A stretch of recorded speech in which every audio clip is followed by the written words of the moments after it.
Hey guys, so this chapter's a thing.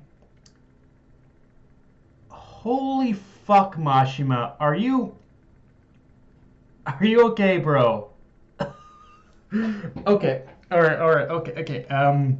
So right out of the gate, we basically get a very juicy reveal that we get a very juicy reveal of more or less what's pretty much caused that we get a juicy reveal from we get a juicy reveal from Xenolith that what's more or less caused such a drastic shift in personality and even pretty much ideology within Ziggy isn't so much that he's been reprogrammed, but more that he's fallen victim to his own power, or in this case, the darkness of Satan gravity. And I really like this explanation, not only because it plays heavily off the idea of how power can easily corrupt you, but and how it can corrupt you if you pretty much allow it. But it also shows that Shiki himself is just as susceptible to pretty much this corruption.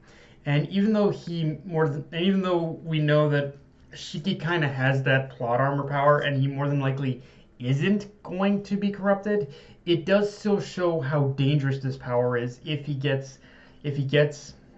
lets it get out of control. In fact, I not only think it's safe to say that Satan gravity is the most dangerous ether gear in existence, but this could honestly be a great segue towards bringing Overdrive back into the story, because I'll bet that's the part of Shiki's power that taps into the most dark gravity, and it's the one aspect that we haven't seen him use in a while, and I think it was for this express purpose of saying that it's the form he pretty much needs the most training with, which is why we haven't seen him use it since his battle with Draken Joe.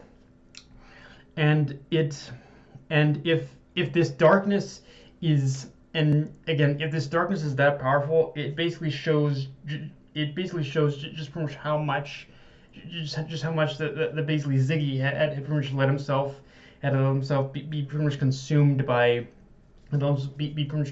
his own power. Like, I'll bet you honestly what had happened is that in basically Ziggy's attempt in order to fulfill his goal, he probably came into such a situation where he had no choice but to kind of give into that power, and honestly, actually, pretty much screw what I said about Shiki, like about Shiki not. Actually, you know what? Just kind of screw what I said about Shiki, like not being corrupted by his power, because honestly, I'm not saying he's gonna go like full on evil like Ziggy is, but I bet there are going to be instances throughout the story now where we are going to see him almost like the corruption of Satan gravity almost kind of take him over. I think we're going to see more and more of that, to be frank. And also, if you noticed, Xenolith pretty much avoided telling Shiki the circumstances that led to him like transferring his mind into that robot body. But with the reveal that he was once part of a group called the Heavenly Knights, how much do you want to bet that at one point he pretty much suffered the same fate as Ziggy, in the sense where he had pretty much been been consumed by his own power, and he turned on his comrades, which forced the other Heavenly Knights in order to fight back against him and pretty much push him and pretty much defeat him to the point of near death, which also led to him transferring his mind into that body. Like, I'm almost betting on it, like at this point, that's pretty much the circumstances of what led to Xenolith like being in the current form he is now. And it was only after he transferred into that body that he finally gained his sanity back.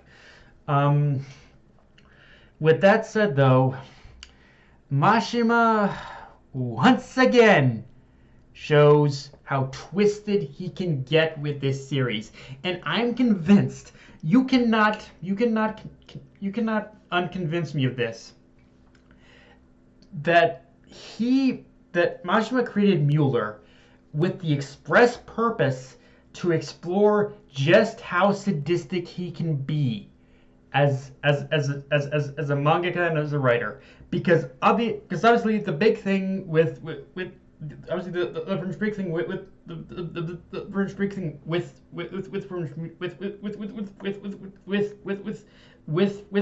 Muller in this chapter is it's more or less revealed that he was the one who gave Jinn his current body, as well as I assume the mind-altering hairpin Clean wears. And honestly, that's actually that in itself is kind of the least surprising of this, because look, if you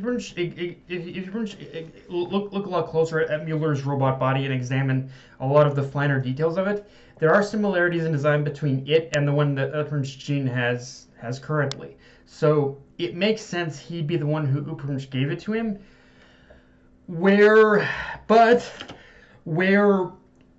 this reveal gets twisted as fuck is we learn Muller basically had a mutilation party with Jinn's body in order to accomplish that. And if that wasn't twisted enough, he did that shit in front of Clean. He basically tore Jinn apart at the seams in front of Clean, his own sister no less. Which, yeah, Muller's... It's one of those things where Muller's done some sick shit in the past. We know that. We saw it with what he did to Hermit. But this is like... This is the tipping point for me where I can safely say, with no reservations whatsoever, that Muller is a certifiable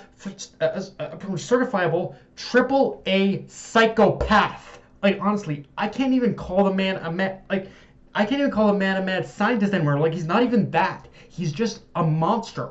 And he really is, like...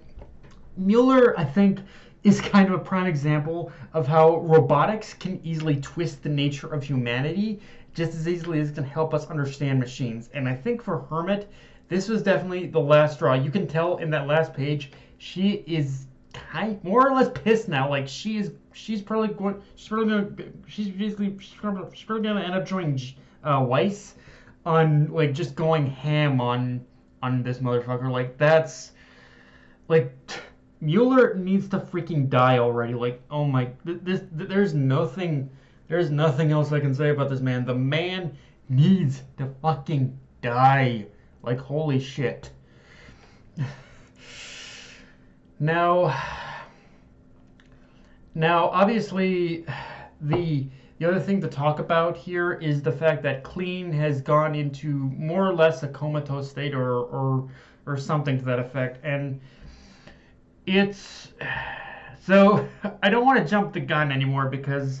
So here's the thing. I don't when it comes to whether or not Clean is going to die or survive, I don't necessarily want to jump the gun on either, because after what happened with pretty much Valkyrie, I've learned that anything can happen, and basically everything is on the table with this series. But at the same, let's for example take a look at the possibility of Clean surviving this, because that to me is kind of the more interesting part, the more interesting part of this than just if Clean died. Because the thing for me is that even if Clean survives Ivory's operation, I'll bet there'll be some permanent damage or scarring, particularly in the brain, because up to this point, Mashima has been very diligent in building on the single fact that the hairpin has been not only suppressing her emotions, but also kind of eating away at her mind almost. So even if Clean survives this, I don't think she's pretty much going to come out of this as the same person. I think she's going to come out of this radically different, and with whatever that means, whether or not she comes out as like a vegetable or she just ends up like emotionally broken out of this, it's definitely going to be interesting to see. Again, I don't think it's going to happen, but I think Mashima is building up that something is going to happen to Clean once Ivory's operation is done for sure. And yeah, with this chapter, Elsie pretty much also she uses the confusion uses confusion of what happened in order to escape.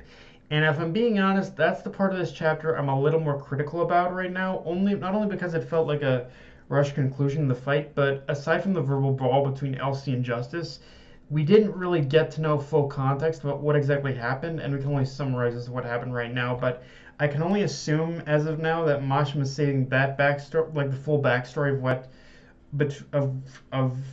of like Elsie and Justice's relationship for a more appropriate time.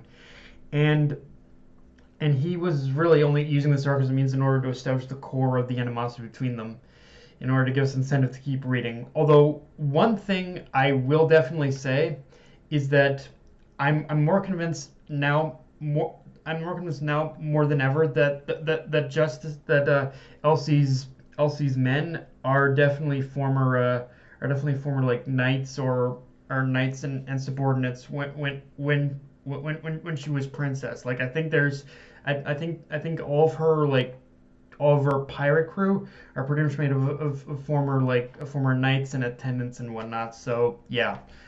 Um, but and also I'm not gonna lie. While I would have liked I liked it better if Justice realized it on his own.